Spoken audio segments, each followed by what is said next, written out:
días. Continuamos con nuestro relato de la Guerra Civil Española en tiempo real. Hoy es 5 de noviembre de 1938 y esta semana empieza a verse el final de la Batalla del Ebro. Después de 3 meses y medio de duros combates, los franquistas consiguen llegar al río en la zona ocupada por los republicanos a finales de julio. Tras terminar 10 días de lluvia, el 30 de octubre, el primer día de esta semana, comenzó la que sería última y séptima contraofensiva franquista en el sector. El cuerpo de ejército del Maestrazgo, dirigido por García Baliño, asaltó la Sierra de Cabals al sur del saliente formado entre Gandesa y Camposines. Son unos 50.000 hombres repartidos entre la Primera División de Navarra, la 53, la 74, la 82 y la 84, apoyados por 500 cañones y 200 aviones, frente a los que los republicanos pueden oponer apenas 100 aparatos. El primer día de la ofensiva, la Primera División de Navarra, bajo el mando del militar marroquí Mohamed Ben Michian, toma el vértice Cabals desde la localidad de Corbera d'Ebre. Al día siguiente, 31 de octubre, frente a la resistencia opuesta por la 46 División Republicana, las fuerzas franquistas se desvían hacia el suroeste para envolver la Sierra de Pandols. El 1 de noviembre, el frente se aleja por fin de la localidad de Gandesa, que es la más poblada del sector donde se ha combatido en el Ebro y que tal vez debería haber dado nombre a la batalla, para dirigirse hacia el sur. Las fuerzas franquistas avanzan hacia el nudo de comunicaciones de Pinel de Bray en la carretera desde Tortosa hasta Miravet, en la orilla del Ebro. Al día siguiente, 2 de noviembre, en el mismo sector, al otro lado de dicha carretera, los franquistas toman la ermita de Santa Magdalena y el 3 de noviembre cae el Pinel de Bray. Con ello, toda la Sierra de Pandols, al sur de Gandesa, es ocupada por los franquistas. Los republicanos aún resisten en el Cerro de Les Arguiles, al suroeste de Gandesa, pero al día siguiente, 4 de noviembre, la 82 División franquista ocupa la Sierra de Cabals y, paralelamente, la 74 desciende por el río Canaletes hasta el río Ebro, justo al sur de Benifallet. Por lo tanto, por primera vez desde que comenzó la batalla en territorio catalán, ya que en el sector de Mequinenza-Fayón sí que se había eliminado la cabeza de puente hace ya 3 meses, por primera vez en dicho territorio las unidades franquistas llegan al río Ebro. Al día siguiente, la localidad de Miravet, es decir, hoy 5 de noviembre, la localidad de Miravet en el río Ebro es ocupada después de haber cruzado los franquistas el col de la Bossa Nova, avanzando desde el Pinel dirección nordeste. Y dirección sudeste, la 74 División enlaza con la 105 en Xerta, de manera que todo el extremo sur de la cabeza de puente, entre Xerta y Miravet, está hoy en manos de los franquistas. La ofensiva va a continuar las semanas siguientes, pero esto es el principio del fin para lo que será la batalla más conocida de la Guerra Civil. Seguiremos comentándolo en los siguientes episodios. Es sin duda lo más importante de esta semana, pero no debemos descuidar los aspectos navales, ya que esta semana se ha producido el hundimiento de un buque mercante español en aguas cercanas al Reino Unido, no en aguas británicas, pero sí bastante cerca como para alarmar a las autoridades británicas. El día 1 de noviembre, la Armada franquista conoció que el vapor Cantabria había zarpado de Gravesend, en Inglaterra, y enviaron al crucero auxiliar Ciudad de Valencia para detenerlo. Ambos buques hay que comentar algo sobre sus nombres, ya que el vapor Cantabria había sido conocido hasta 1937 como Alfonso Pérez, se le modificó el nombre porque se le asociaba a la masacre cometida en su cubierta cuando, sirviendo como barco prisión en el puerto de Santander, las milicias republicanas asaltaron el buque en represalia por el bombardeo aéreo sobre la ciudad el 27 de diciembre de 1936.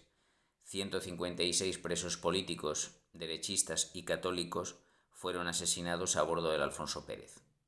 Ahora el buque había logrado evitar el bloqueo y servía como mercante en el bando republicano, eso sí, bajo el nombre de Cantabria. Por su parte, el crucero Ciudad de Valencia, crucero auxiliar, hay que decir, se había cambiado a su vez el nombre para poder moverse por aguas internacionales sin ser identificado como un buque franquista, así que en este momento llevaba el nombre falso de Nadir. El 2 de noviembre a las 2:30 de la tarde, el Nadir localizó al Cantabria en el estuario del Támesis. El buque republicano intentó regresar a aguas británicas amenazando con embestir al crucero franquista. Este hizo fuego y tras ser alcanzado se hundió a lo largo de 3 horas, desde las 4 hasta las 8, 4 horas, desde las 4 hasta las 8 de la tarde, acabó hundiéndose a la altura de Happisburgh, en Norfolk. Tanto las autoridades británicas como el propio crucero auxiliar franquista rescataron a la mayoría de los tripulantes y pasajeros, salvándose 44 personas y falleciendo 4. Es quizá el episodio más importante por el hecho de implicar a un barco español, además de con el recuerdo triste que tenía el Alfonso Pérez, ahora llamado Cantabria, pero no y porque ocurrió muy cerca de las aguas británicas, pero no fue el único suceso de pérdida de buques a lo largo de esta semana, ya que el 2 de noviembre el minador Vulcano, de hecho el mismo día que se hundía el vapor Cantabria, el minador franquista Vulcano capturó al mercante soviético Max Hoels, y que sería incautado y rebautizado como Castillo Montealegre. Con esta pérdida, la Unión Soviética ponía final a sus barcos hundidos o capturados a consecuencia de la Guerra Civil Española, ya que no se producirían más casos. El mercante Max Hoels sería, por tanto, el 10º barco soviético que se pierde desde diciembre de 1936. En total, 7 de ellos, como serían capturados por los franquistas y 3 resultarían hundidos. 2 días después, el 4 de noviembre, diferentes barcos mercantes extranjeros se perderían en diferentes circunstancias. En Sète, cerca de Montpellier, aunque fue por accidente, el buque británico Stamburg sufrió una explosión interna y se hundió cuando estaba en ruta hacia Barcelona. Y en un lugar no identificado, que probablemente sea un error de transcripción, llamado Cabo Matara, en el Mediterráneo seguramente, el mercante francés La Corse sufrió un ataque aéreo de los franquistas, pero no se hundió. Fue reparado e incautado y recibiría el nombre de Castillo Jandarilla. Con ello concluyen los acontecimientos navales de esta primera semana de noviembre, pero hay que dedicar un tiempo a comentar la política internacional. Esta semana continúan las consecuencias de la ocupación alemana de los Sudetes y de la polaca del Transolsa en Checoslovaquia, ya que se ha producido lo que será conocido como primer arbitraje de Viena, refiriéndose a la entrega de Checoslovaquia de más territorios, esta vez a Hungría. Para comprenderlo hay que retroceder un mes al 5 de octubre, cuando, después de haber visto que Alemania apoyaba sus reivindicaciones territoriales en Eslovaquia, el ejército húngaro llevaba a cabo una incursión sobre la localidad de Jerensky, en Eslovaquia. El ejército checoslovaco lo rechazó, causando 9 víctimas a los húngaros. pero paralelamente paramilitares húngaros de una milicia similar a la alemana de los Sudetes, denominada Rongios Garda, cruzaron la frontera en Rutenia, en el sector oriental de Eslovaquia, y destruyeron un puente el día 8 de octubre y asesinaron a un trabajador de los ferrocarriles el día 10. Paralelamente, como ya vimos el mes pasado, Eslovaquia había proclamado su autonomía, aún no reconocida por el gobierno de Praga, pero que ante las exigencias húngaras y los incidentes violentos que se producían, el gobierno de Benes, que estaba en funciones ya que había anunciado su dimisión el día 5, autorizó a los nacionalistas eslovacos que negociaran con los húngaros, que participaran en las negociaciones sobre el nuevo trazado de la frontera. Dichas conversaciones se iniciaron el 9 de octubre en la localidad de Komárno, en Eslovaquia. Como muestra de buena voluntad y para tratar de detener las incursiones húngaras sobre la frontera, tanto paramilitares como militares, el gobierno checoslovaco cedió a los húngaros las localidades de Slovenské Nové Mesto y de Sagi. No obstante, esto no calma las aspiraciones húngaras que buscan como máximo interés la importante ciudad de Košice. El día 13 de octubre, al no conseguir cumplidas sus demandas, la delegación húngara en Komárno exige el arbitraje de Alemania e Italia, como ya hicieron en Múnich con el caso de los Sudetes.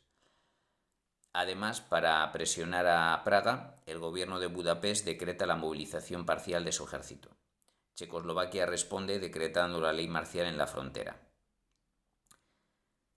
Para tratar de evitar una guerra más bien, el líder de la región autónoma, autoproclamada región autónoma de Eslovaquia, el obispo Josef Tiso, se reúne con el ministro de Asuntos Exteriores alemán, Joachim von Ribbentrop, en Múnich el día 19, pidiéndole que realice una línea que separe ambas comunidades, ambos países, Hungría y Eslovaquia, pero manteniendo Košice en el lado eslovaco. Ribbentrop da su visto bueno, lo cual permite que el 22 de octubre Checoslovaquia admita la mediación alemana, pero siempre acogiéndose a la llamada línea Ribbentrop, es decir, que Košice se mantendrá en manos checoslovacas.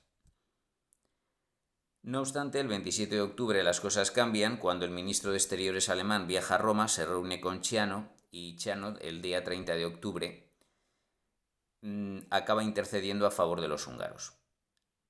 El día anterior, desconociendo este punto, Checoslovaquia y Hungría han solicitado formalmente el arbitraje alemán y se dirigen el día 2 de noviembre a Viena. Por eso recordemos que Viena pertenecía al Reich desde el pasado mes de marzo, por lo tanto era territorio alemán, y al encontrarse al ser un país situado, ahora mejor dicho, una región alemana situada entre Checoslovaquia y Hungría, era el mejor lugar para reunirse y negociar. Aunque Francia y el Reino Unido también se les propuso la mediación, se apartaron totalmente de este problema. Después del fracaso de los Sudetes, consideraban que era un fracaso la cesión ante Alemania. Habían conseguido la paz en Europa, pero no querían ser objeto de nuevas cesiones, ser protagonistas de nuevas cesiones checoslovacas a países extranjeros apoyados por Alemania e Italia, así que únicamente las potencias del eje acudieron, junto con checoslovacos y húngaros, al Palacio Belvedere de Viena para firmar el arbitraje. El ministro de Exteriores checoslovaco, František Ečbalkovský, se encontró así presionado por la delegación alemana, italiana y por supuesto húngara, que dirigía el ministro Kálmán Kanya, para que cediera mucho más territorio del previsto inicialmente en la línea Ribbentrop y por supuesto, la ciudad de Košice. Amenazado por la guerra con Hungría, una guerra en la que los húngaros tendrían apoyo alemán e italiano, Checoslovaquia tuvo que ceder. Así que el 2 de noviembre, el llamado primer arbitraje de Viena concedía a los húngaros 10.400 kilómetros cuadrados de territorio eslovaco poblados por 855.000 personas, de las cuales un 40% no eran húngaros, sino principalmente eslovacos, que ahora pasaban bajo gobierno húngaro. Entre el día 5, es decir, hoy, y el 10 de noviembre, el ejército húngaro pasó a ocupar estos territorios y, como había hecho Hitler con los Sudetes, el jefe del gobierno húngaro, almirante Miklos Horthy, visitó Košice, la capital emblemática del territorio ocupado, el día 11 de noviembre. Al día siguiente, la región entregada en el primer arbitraje de Viena se anexionaba formalmente al Reino de Hungría con el nombre de Alta Hungría. Así quedarían definidas las fronteras en el sector con cara a la Segunda Guerra Mundial, y el gobierno checoslovaco el Estado checoslovaco quedaba todavía más reducido. No obstante, recibiría la puntilla en el mes de marzo de 1939 con la desaparición de Checoslovaquia. Pero ya hablaremos de eso en el momento oportuno. Así que, con nuevas concesiones a las potencias fascistas, ciertamente Hungría no era una potencia fascista, pero era un estado autoritario, aunque se denominaba formalmente reino. Lo dirigía no un rey, sino un militar, el almirante Miklos Horthy. Era una dictadura militar, si bien aún no fascista, pero claramente colaboradora con las potencias fascistas de Alemania e Italia. Con esta cesión, a la política exterior de las potencias fascistas, concluye esta semana. Pero sobre todo, mantenemos cara a las siguientes, la atención al frente del Ebro, donde parece que la resistencia republicana empieza a derrumbarse. Muchas gracias por escucharme y hasta pronto.